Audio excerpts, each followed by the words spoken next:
Hello and welcome to this exploration of something. It's something that kind of came up for me midweek. It was around insights and something that I saw posted on Facebook where somebody had written something around it's nice to have our work copied because we know that we're getting it right, which was a fair comment.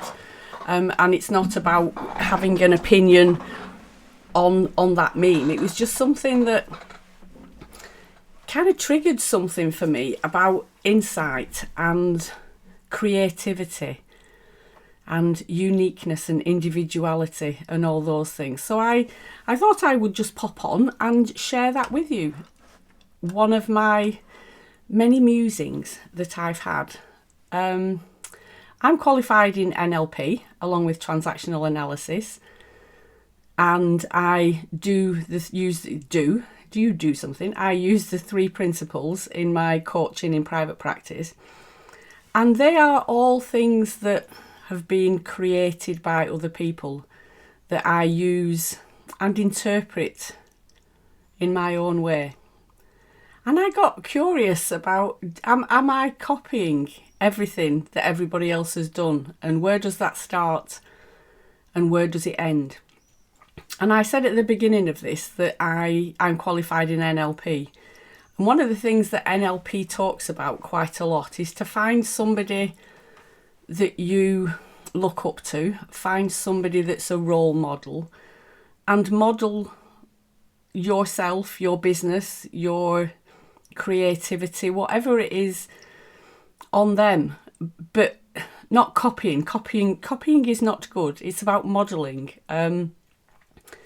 looking at where they are and how they got there, and modelling yourself on that to a certain extent. And where does modelling start and copying stop, or things? And I've been reading a book, Big Magic by Elizabeth Gilbert, I believe, and she talks an awful lot about creativity and creating things not necessarily to benefit or for other people to enjoy, but creating things because it's what you want to create. And if other people get something from it and other people benefit from it, then that's absolutely brilliant. But it's not about producing something or making something in order to better other people. Sometimes it's about our process in doing that we're looking to support or to help ourselves to get to a different place, a better place, a more comfortable place. And like I said, it kind of got me thinking this week about lots of things.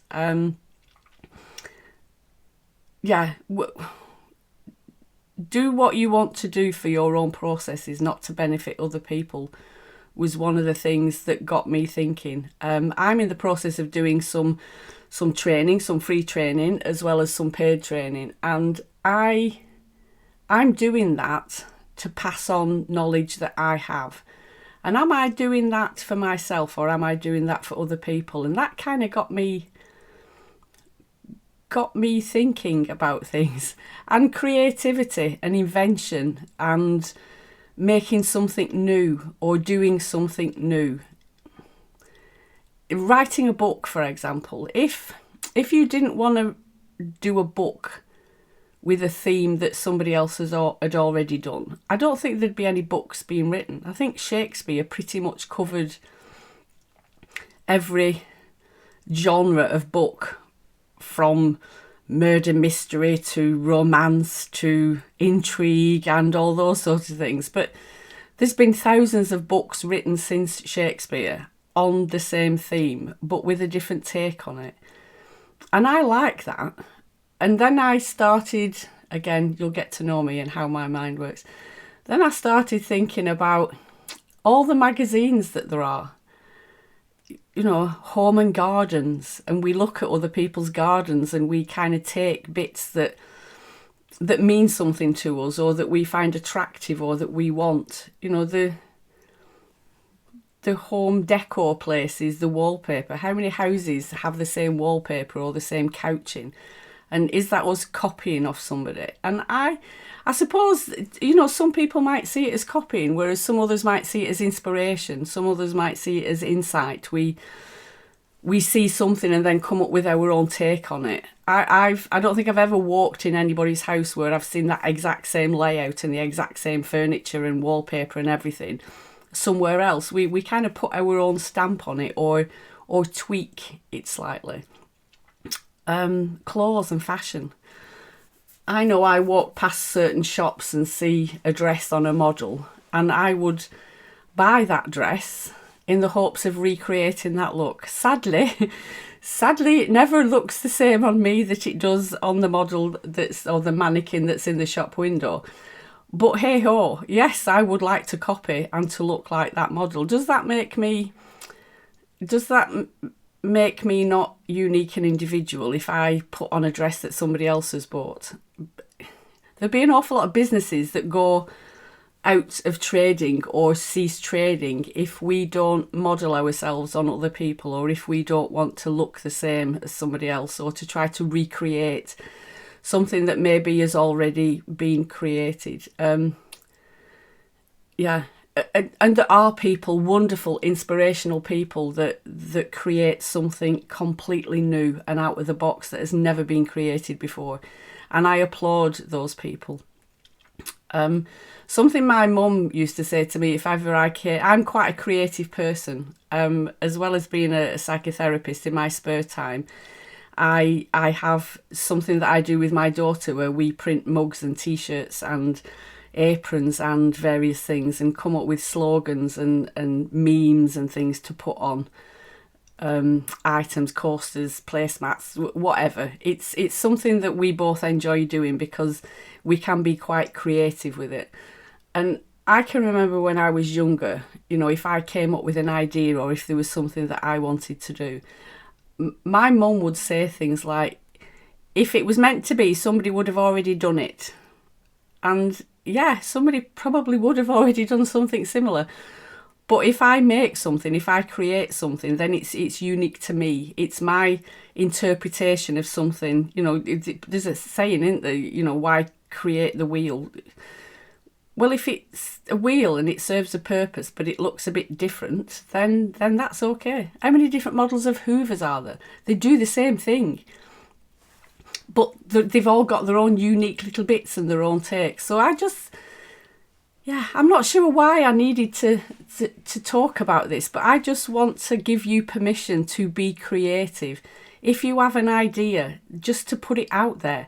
If there's something that you want to put out to the world because you're passionate about it and you want to do it, and there's that little voice in the back of your head that says, yeah, but it's already been done, or who'd be interested in doing that? It's not about pleasing other people. It's not about, trying to fill a void in somebody else. What about if it's about your process and where you are at the end of it? And if people like it, then that's absolutely fantastic. If you make money from it, if you suddenly become a millionaire overnight, which doesn't happen that often, but if you benefit from it, if you get something from doing it, then I want to give you permission to go ahead and do it, to not listen to those voices that sometimes in your head that are saying, yeah, what a waste of time, it's a waste of energy, nobody's going to want to see that, nobody's going to like it, nobody's going to buy it, nobody's going to read it, nobody's going to wear it, nobody's going to find any use for it whatsoever.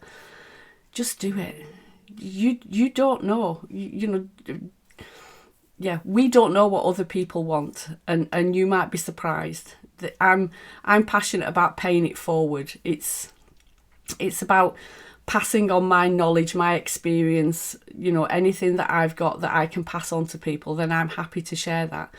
And if people run with that, if somebody finds that useful and then passes it on to somebody else, that wouldn't offend me, that they've changed it or they've used it or they've quoted it. I think if that benefits other people, then that would fill my heart with joy.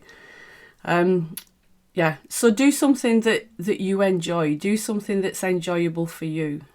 There's a wonderful book, Creating the Impossible, that Michael Neal wrote that I've read more than once. And he talks about creating the impossible. Look big, look massive.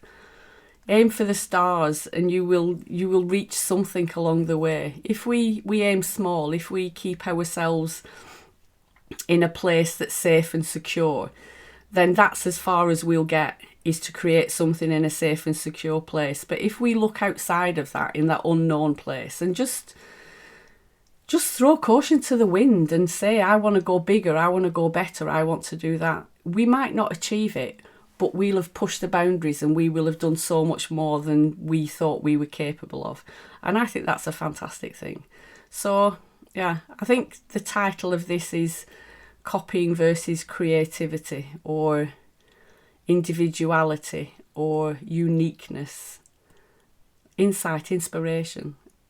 Just explore that for a while. Be curious. That's my saying. I need to have that as a slogan. I need to put it on a t-shirt. Maybe I will. So yeah, I hope you get something from that, and just a little bit of food for thought. Maybe we're all copying each other.